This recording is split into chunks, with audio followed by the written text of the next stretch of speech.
오늘 우리에게 주신 하나님의 말씀 보도록 하겠습니다. 에스라서 4장 1절로 6절 말씀입니다. 생명의 샘가루는 5월 8일 수요일 말씀 유다와 베냐민의 대적이 듣고 함께 읽겠습니다.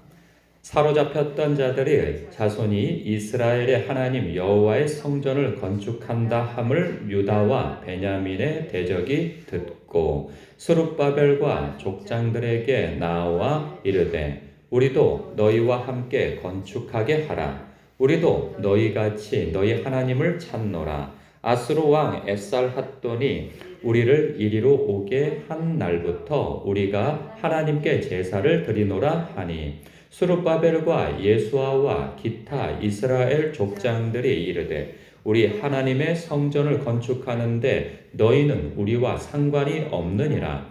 바사왕 고레스가 우리에게 명령하신 대로 우리가 이스라엘의 하나님 여호와를 위하여 홀로 건축하리라 하였더니 이로부터 그 땅 백성이 유다 백성의 손을 약하게 하여 그 건축을 방해하되 바사왕 고레스의 시대부터 바사왕 다리오가 즉위할 때까지 관리들에게 뇌물을 주어 그 계획을 막았으며 또 아하수에로가 즉위할 때에 그들이 글을 올려 유다와 예루살렘 주민을 고발하니라. 아멘. 성전의 기공 공사를 끝내고 기초공사를 끝내고 이 기공 감사 예배를 드렸죠. 그런 후에 이제 본격적으로 그 성전 공사를 시작하려는 때에 문제가 발생하게 되어져요. 1절을 보니까 유다와 베냐민의 대적이 그 이스라엘 사람들이 그 성전을 공사한다 하는 이야기를 듣고 찾아왔다는 거예요. 그러면서 2절에 보니까 이 이스라엘의 지도자들 그리고 족장들을 찾아와서 이렇게 요청하는 겁니다. 우리도 너희와 함께 건축하게 하라. 우리도 너희 같이 너희 하나님을 찾노라. 이렇게 얘기를 합니다. 그러니까 보세요. 유다와 이 베냐민의 대적은 누굴까 하는 거예요. 그러니까 이 사람들이 와서 공사를 당신들이 하는데 우리가 공사를 돕겠다 이렇게 하는 거예요. 그러면 이거는 선이잖아요. 악의적으로 하는 것이 아니잖아요. 그러면 우리 생각에는 이 말씀을 보면서 이렇게 요청하는데 선의를 가지고 요청하는데 3절에 보니까 그걸 거절한단 말이에요. 우리 하나님의 성전을 건축하는데 너희는 우리와 상관이 없느니라. 바사왕 고레스가 우리에게 명령하신 대로 우리가 이스라엘의 하나님 여호와를 위하여 홀로 건축하겠다라고 얘기를 합니다. 그랬더니 생각해 보십시오. 그 선의를 가지고 도와주겠다고 하는데 30페이지입니다. 페이지로 30페이지. 30페이지 5월 8일자 수요일 말씀입니다. 찾으셨나요? 네. 그러니까 4절부터 5절까지 6절까지 보니까 그들이 그 심정 상한 거예요. 아니 우리가 선의를 가지고 당신들이 성전을 건축하려고 할 때 우리도 좀 도움을 주어서 우리도 하나님께 영광을 돌리고 그리고 우리도 당신도 좋고 우리도 좋고 그렇지 않느냐. 그러니까 우리가 선한 마음을 가지고 그러는데 이걸 거절을 해? 그리고 굉장히 심정 상한 거죠. 심정 상해서 하는 행동이 무엇이냐? 4절에 보니까 이 유다 백성의 손을 약하게 했다는 거죠. 그러니까 사기를 떨어뜨리고 그 건축을 방해하는데 어떻게 방해하는가? 바사왕 고레스의 시대부터 바사왕 다리오가 즉위할 때까지 관리들에게 뇌물을 주어 그 계획을 막았다는 거예요. 또 아하수에로가 즉위할 때에 그들이 글을 올려 유다와 예루살렘 주민을 고발했다는 거죠. 그러니까 그 고발의 내용은 나중에 나옵니다.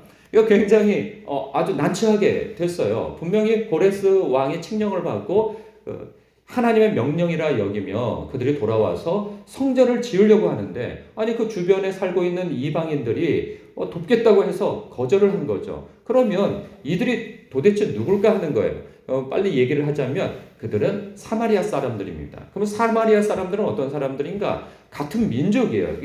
따지고 보면 같은 민족이에요.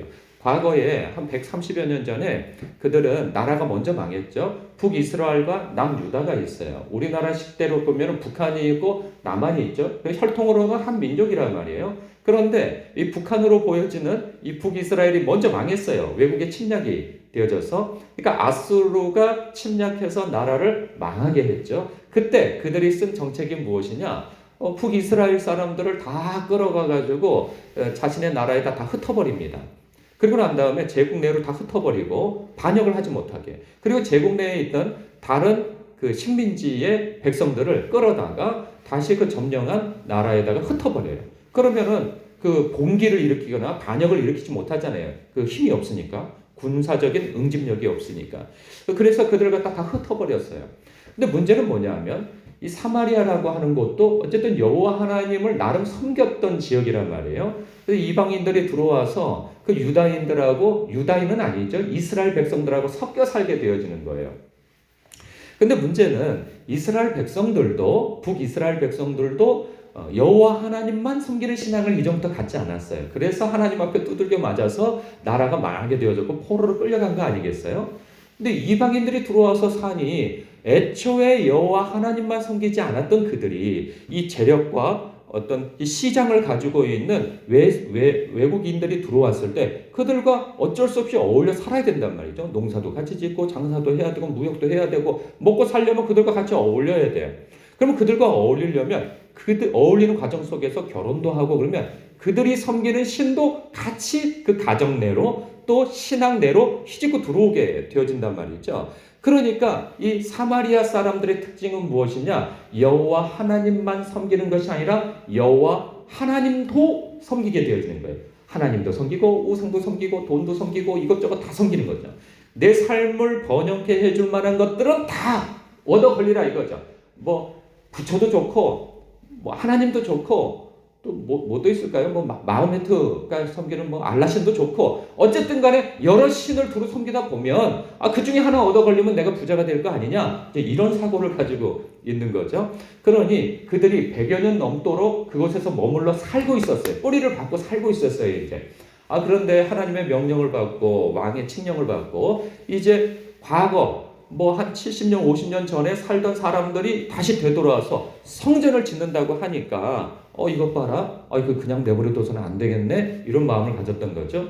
그리고 그들도 나름 호의를 가지고 어차피 우리가 성전 없이 근본 없이 이렇게 신을 섬기고 있는데 저들이 번듯하게 또 왕의 허락을 받아서 큰 신전을, 그러니까 그들 표현으로는 신전이 되는 거죠. 성전이라기보다는 신전을 짓는다면 우리도 거기 가서 우리의 예배를 드릴 수 있지 않겠는가? 이런 생각 속에서 당신들이 성전을 지을 때 우리도 돕겠다라고 얘기를 하는 거예요.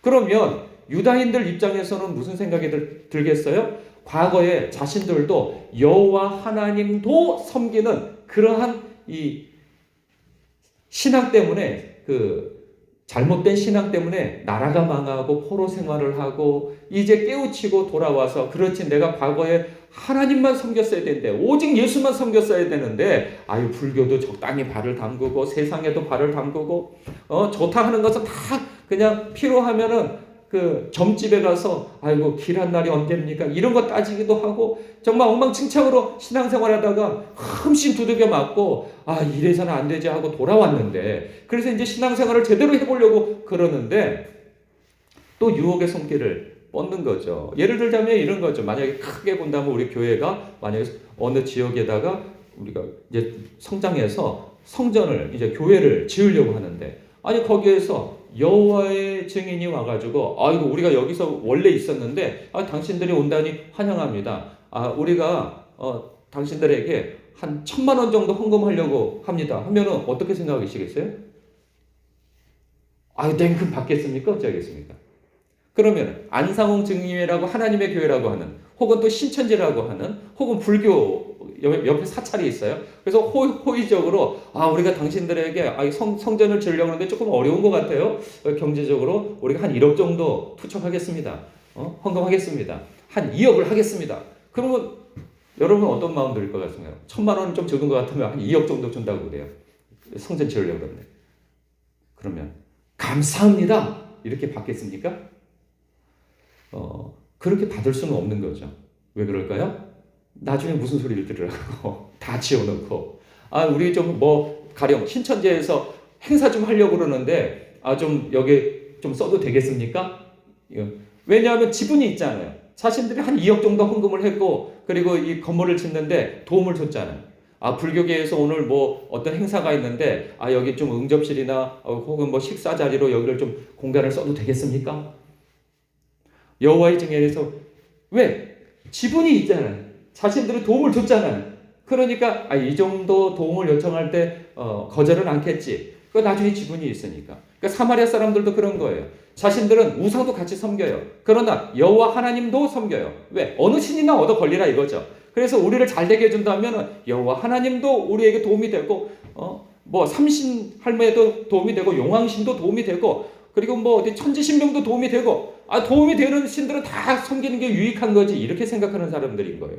그러니 그런 사람들과 손을 잡아서 성전을 같이 짓게 되어지면 그 순수성을 잃어버리게 되어지고 나중에 때마다 와가지고 우리가 그렇게 도움을 주었는데 우리를 이렇게 문전박대할 수 있느냐? 우리도 이곳에서 예배하게 해달라 하고 들어와가지고 여호와 하나님 앞에 예배를 드리는데 자기 방식대로 하는 거죠.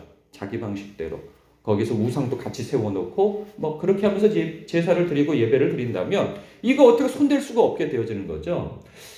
그러니 이 순수성을 유지하는 것은 굉장히 중요합니다. 우리도 마찬가지예요. 우리가 하나님 앞에 바로 서야 되겠다 하는 때 꼭 문제는 뭐냐면 이 신앙의 유혹은요. 이 신앙의 유혹과 시험은 기회의 얼굴로 찾아오는 경우가 굉장히 많아요. 예배드리고 주일 성수하고 그리고 하나님 앞에 뭐 새벽 예배를 드리고 그리고 내가 하나님 앞에 하나님께 드리는 이 예배와 기도를 최우선순위로 해야 되겠다라고 마음에 작심을 하고 신앙생활을 하는데 어느 정도 내가 신앙에 이렇게 하나님의 은혜도 경험하고 막 이러면서 그 하나님 앞에 부름받았다고 하는 다시 은혜 받았다고 하는 그 감격이 있는데 이 딱 때마침 주일과 딱 끼어서 누가 직업을 소개해 주는데 그것이 사례금도 괜찮아요. 월급도 괜찮고 대우도 괜찮아. 그럴 때 그래 몇 개월인데 그래 주일 말고 내가 다른 때 예배 드리면 되잖아. 이런 생각이 들 수도 있는 것이고 혹은 하나님 앞에 작정을 하고 내가 어떻게 기도 생활을 하겠다 하는데 또 그 시간과 맞물려서 또 무슨 어떤 요청을 받게 되어진다든가 무슨 일을 해야 된다거나 그럴 때 근데 그 일을 제의해 주는 사람이 굉장히 호의를 가지고 나한테 제의를 해주는데 이렇게 얘기를 하는 거죠. 나도 예수 믿어. 나도 교회를 다녀. 근데 먹고 살아야 되는 거 아니야? 주일 성수도 일단 먹고 살아야 되는 것이지. 기도만 한다고 돼? 기도도 말이야. 행함이 있어야 되는 것이지. 하고 자꾸 이렇게 물타기를 하는 거죠. 물타기를. 나도 교회 다니지만 나도 술 먹어. 장로님들도 뭐 다 술 먹고 그러더만. 어떤 목사도 술 먹고 그러더만. 괜찮아. 다 이런 식인 거죠. 무엇인가 물타기를 하는 거예요. 괜찮다고. 이게 제일 무서운 거예요. 무엇인가 나한테 기회를 주는 듯 하면서 하나님에게서 슬쩍 한 발을 빼게 만드는 그것. 그런데 그것은 지금 당장은 괜찮은 것 같아요. 근데 시간이 지나가면서 점차로 서서히 주님과 멀어져서 결국은 하나님을 아주 떠나는 것은 아닌데 이거 뭐 떠나는 것도 아니고 안 떠나는 것도 아니고 예배 드리는 것도 아니고 안 드리는 것도 아니고 기도하는 것도 아니고 기도 안 하는 것도 아닌 이런 애매모호한 상태에서 멀어져 있다가 결국은 확 넘어지게 되어진다는 거죠. 제가 대학교 때 교회를 다니기 시작했어요. 그런데 교회를 다니는데 목사님이 성경 공부를 토요일에 한 거예요. 그러니까 저는 학기 동안은 열심히 학교를 다니다가 그리고 그 토요일 되어지면 이제 금요일 날 와서 교회 금요철야를 예배를 드리고 그리고 그 토요일은 성경 공부를 하게 되어졌어요. 목사님하고. 근데 돈이 굉장히 궁할 때였는데 선배가 요청을 하는 거죠. 야, 그때 무슨 아르바이트가 있다고 그랬어요. 한시적인 거예요. 그때 선거철이었는데 옛날에 한 25년 전 한 30년 가까이 됐는데 그때 선거 운동하면요. 그 돈을 이렇게 많이 줬어요. 그러니까 그때 뭣도 모르고 이제 선배가 하자니까 또 한 40만 원, 일주일만 하면 한 45만 원 정도를 벌더라고요, 그때. 그러니까 괜찮은 거죠. 돈이 꼭 필요한데. 그런데 또 그게 주일이 끼어 있네요. 그래서 제가 주일이 끼어서 제가 방학 동안에 제가 교회를 다니게 됐습니다. 그래서 주일은 제가 꼭 성수를 하려고 합니다. 죄송해요. 하고 그걸 한번 거절했어요. 그러면 야 그래 내가 잘 얘기해가지고 토요일까지만 해라 이렇게 된 거예요. 그런데 문제는 뭐냐? 토요일에 성경 공부가 있는 거예요. 그래서 한 번만 빠지면 되잖아요. 일주일에 하고 토요일 날 한 번만 빠지면은 한 45만 원이 생긴단 말이죠. 그러면 저는 그 한 달 동안 살 수가 있거든요. 생활할 수 있거든요. 그런데 마음이 영 찜찜한 거예요. 그래서 목사님한테 전화를 했어요. 전화를 했더니 목사님이 이렇게 얘기를 했어요. 수진이 형제, 내가 그 돈을 채워줄 수는 없어. 나도 능력이 안 돼. 그런데 말이야, 수진이 형제는 아직 젊어. 젊기도 하고 이제 신앙을 막 시작하는 거야. 그런데 여기에서 하나를 타협하기 시작하면 다음에는 더 작은 것에도 타협하게 돼. 그러니 내가 그것을 채워줄 수는 없지만 이런 얘기를 해주고 싶었네. 이렇게 얘기를 하는 거예요. 그러니까 그쯤 얘기를 할 때 무슨 말씀인지 알죠, 제가. 그래서 네, 알겠습니다 하고 가서 정중하게 거절을 했어요.